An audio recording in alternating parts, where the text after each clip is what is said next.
আসসালামু আলাইকুম। আপনাদের মাঝে আরেকটা নতুন ভিডিও নিয়ে আসলাম। আমি আপনাদের মাঝে কিছু কথা বলবো। বিষয়টা হয়েছে গার্মেন্টসের শ্রমিকরা মারা গেলে কি হয়।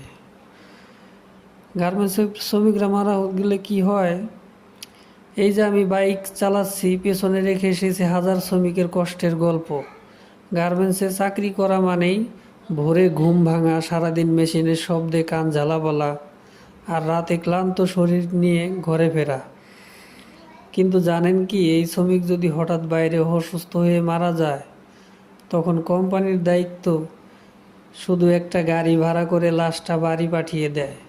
ব্যাস, এইটুকুই ওদের মানবতা, এইটুকুই ওদের দায়িত্ব।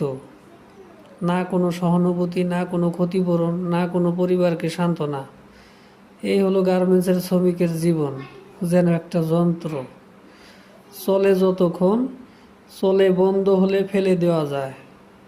আমি আজ বাইক চালাচ্ছি, কিন্তু মনে হচ্ছে এই রাস্তার পারে হাজারো শ্রমিকের স্বপ্ন, যা কেউ দেখে না, কেউ শোনে না। যদি এই ভিডিওটা ভালো লেগে থাকে, লাইক, কমেন্ট আর একটা শেয়ার করে যাবেন। ধন্যবাদ।